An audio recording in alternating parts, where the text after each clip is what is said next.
Flaming Hot now streaming on Hulu. Listen, this movie was very unexpected for me. I had just finished doing the review for Transformers, and I decided to relax with my wife for a little while before I got ready for work. And we just so happened to turn on Hulu, and Flaming Hot was what was that, featured? That's what you would say, was featured to for us to watch. So I think I had seen something on Instagram or something about it, and I was like, yeah, let's watch it. I'm so glad that I did, and I recommend anybody that's watching this, go ahead and watch it if you haven't watched it already. This movie was an absolute gem, and I mean that by every sense of the word, gem. Bryce Gonzalez, I think they're called the Inky Boys, the Inky. Him and his father, and rest in peace to his father. He lost his battle with cancer.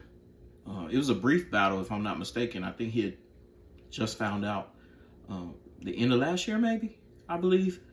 Anyway, very, very sad. And I really love this little kid's spirit, man. This little kid, he's very likable. He's very well spoken. He seems to take cue very well. I think he's gonna have a great career, and I think his father did a great job with him. This movie, again, absolute gem.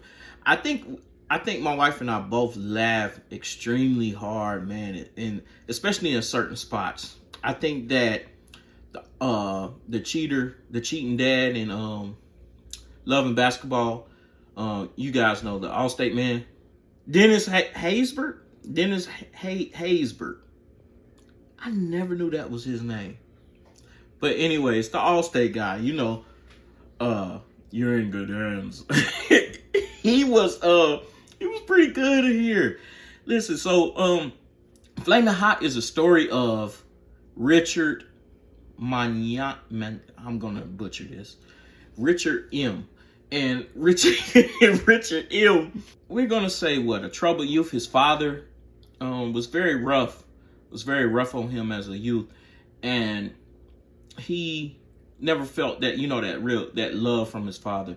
But so he kind of went Ari, we'll say, for a little while, right? Richard has a friend who has a job at the Frito-Lay factory. Richard's friend gets him in at the Frito-Lay factory, and Richard, being a very intuitive type of person, also a very initiative-driven seeking person, he was interested in the machines and how everything ran.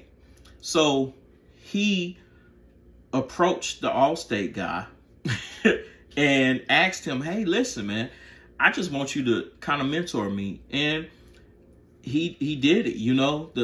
The guy, he broke him down, and the guy went ahead and did it for him. And they did that for, I think, probably about a year or so, 6 months or so, 6 months to a year. And then the economy took a downturn.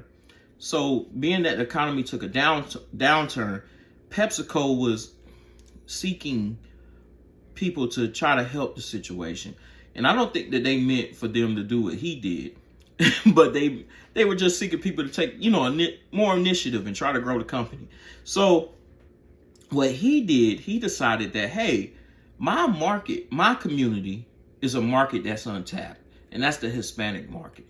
And as we know now, the Hispanic market is huge. Oftentimes, the black and brown communities are the ones that's overlooked, but yet the white community knows that their dollar share in the market is, now they do at least, is unmatched. It's unparalleled. So with that being said, he decided that, hey, why aren't we represented in PepsiCo, Frito-Lay's line of snacks?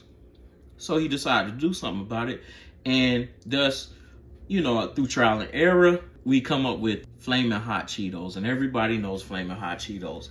I think as a child, I ate, let's say, 20,000 bags of Flamin' Hot Cheetos. I'm just gonna throw that number out there. It's probably a lot more than that. But as between that and Andy Andy Cap fries. Man, I can't handle that stuff like that now, but not too much. I still eat it. But this movie is very endearing. It made me tear up more than once. Of course, I laughed and laughed and laughed, and I really thought that they brought it in. My wife noticed that at the end it was produced by, who was it produced by? Devon Franklin. Devon Franklin. And if not, I'm not mistaken, that is Megan Good's ex-husband, right? Mm-hmm. Right. So kudos to him. I think that he did a good job with the production and putting a team together for this film, because they nailed it. I honestly think that the film would have done well in the theater. You know, I'm not saying it's something that, you know, it's probably a good date night, you know what I'm saying, type of film, and I think it would have done just fine in the theater. A few key points I want to make here. I loved how they showed the strength of a strong marriage between his wife and himself, and how they showed that when things got tough, they leaned on each other and they leaned on God. I love how he never forgot those around him, even after he was successful. I enjoyed the companionship and the friendship. It was true friendship in this film. Even those who you would think were adversaries proved to be friends. You know, those who were just completely adversaries, others overlooked them and told them they better get in line, you know, get with the program. And like the CEO wound up telling him, you can't stop a visionary. You might as well invest in them, you know? So this movie got me and my wife fired up. We had already been working on our own popcorn seasoning, and watching him and his wife create that chili sauce for the Cheetos, it was like, and don't get me wrong, when I say we've already been working on popcorn seasoning for the last, I would say, few months now, we at least been in the drawing board as far as like in our head and everything. We really just made our first batch. It's not quite right yet, but when it gets right, we're going to, our second batch, excuse me.